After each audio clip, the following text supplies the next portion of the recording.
Now, health and fitness is big business, and there is no doubt that social media has played a role in the massive growth of this sector. With 45 million followers across all social media channels, SWEAT has become a global sensation. I caught up with SWEAT founders Toby Pearce and Kayla Itsines recently from their headquarters in Adelaide. Kayla and Toby, welcome to the show. Thank you. Tell me about the SWEAT story. Long story short, we're both personal trainers, and I started in a women's only personal training centre. I moved on to mobile personal training and then met Toby, where we released a set of programs called BBG, which was a workout program for women. And then through that, the women were asking for more and more, and eventually ended up making an app called SWEAT, which now has 5 trainers, 7 programs in it, which all originated with just me. Where do you think this can get to? There's a lot happening in the fitness industry and in the digital space at the moment, but the way that we refer to our goal internally about where we would like to be is that when people think about entertainment, they think about Netflix, and if you think about music, you think about Spotify. When people in 5 years' time think about working out, they'll think about SWEAT. This is clearly a very successful partnership. What is the individual role that each of you play in taking this business forward? So we're pretty humble when we answer this question. Toby's like, I'm just the business guy, and I'm like, I'm just the trainer. But I've come from a really big Greek family, so my focus is community, bringing the community together. Obviously, I'm a trainer and specialise in what I do. My certain training style is very popular with women, which is that sort of empowering, high-intensity sessions. I wouldn't say I was a business. I would say Toby's more the business and CEO side of it. So.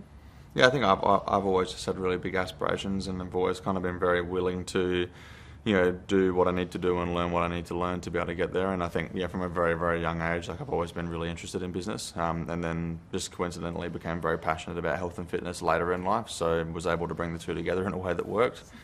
Do you recall the moment when you knew that this was going to be a global idea? Before we didn't have a cool idea one day to start a business. It was more that we were using social media because we were quite good at it to generate leads for our business. It just so happened that we can't target that lead generation to Adelaide. Like, some of them came from Russia or America or wherever.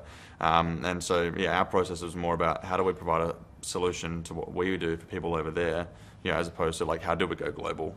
And then from a trainer's perspective, I guess my light bulb moment was doing those boot camps, which I just, for some reason, thought, oh, look, no one will show up, or maybe 20 people will come, and that was good for me, but we ended up having 3,000 or 4,000 people in Perth.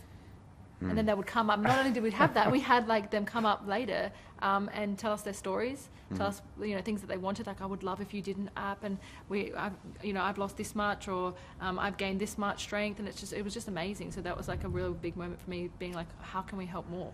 And we had that, we had that in Berlin, and we had it in Amsterdam, and we had it in London and New York, and all these other cities around the world. So it was really. The first time touring the world is just pretty scary. You don't know what's going to happen. Are people going to show up? Is the event going to work? Yeah. They did show up. We were very fortunate that it happened to pan out okay. The most amazing moment for me was actually London, which I've told this story before, but the girls on my team, they sort of gathered together and don't tell Kayla how many people are here.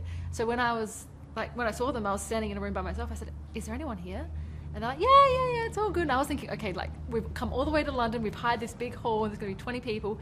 And they're like, are you ready? I said, yeah, I'm ready. And I pushed the doors open, and there was 2,000 girls, and they had made a little walkway for me. And then I was walking down, and I looked to the side, and the girls were crying, and the people in the crowd were crying, and I started crying. So by the time I got on stage, I was like, please stop crying. And it was the best moment ever, and Toby had the cutest, he had that smile on his face. So walk me through how KPMG helped you build the business. In any rapidly growing business, in the maturity curve, there's always a point in time where where the organisation needs help from people outside the business, I think, for a start. But I think most importantly for us, we've, for a very long time, been quite clear on where we are going and the majority of the things that we need to do to get there, but not so much in about how do we actually bring that together and how do we actually do that. So after having worked with KPMG and their team over the last couple of months, what we've been able to do is effectively get everything out of my head and out of the brains and minds of our leadership team onto a list and basically say, well, how would we actually operationalise that, and how would we work together as a team to deliver on these things over the next 3 to 5 years to ultimately get what we want to get. And that's a very special skill and a special service, I think, that they've been able to provide to us in a really, really good way. Clearly you have global ambitions. How has KPMG helped you execute these ambitions? Again, like at our point in time for our organisation, we need specific advice and specific disciplines at specific points in time, and getting access to those things can sometimes be very difficult.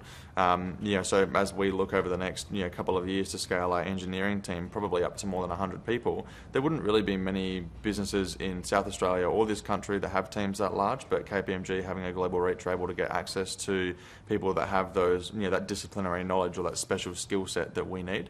And so as we've gone through this process about creating different lists of initiatives to proceed over the next 3 to 5 years, we need that knowledge to be able to deliver on some of those, but also to understand which ones are actually more important than others. And having global reach, that KPMG's got from their offices all over the world, it's a very, very powerful tool for us at this point in time.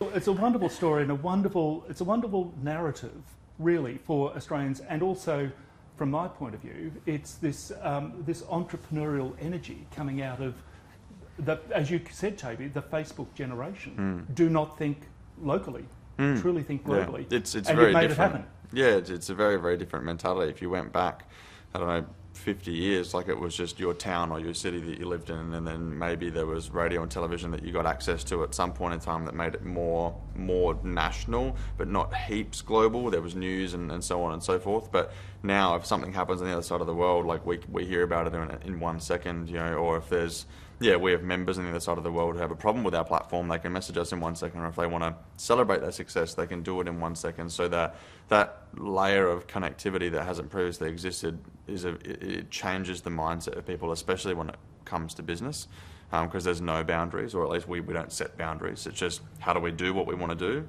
and figure that out, as opposed to, we can't do that and we can't do this. So. This is a wonderful story of entrepreneurship from the Facebook generation. Toby and Kayla, thanks for joining us. Thank you very much. Thank you so much.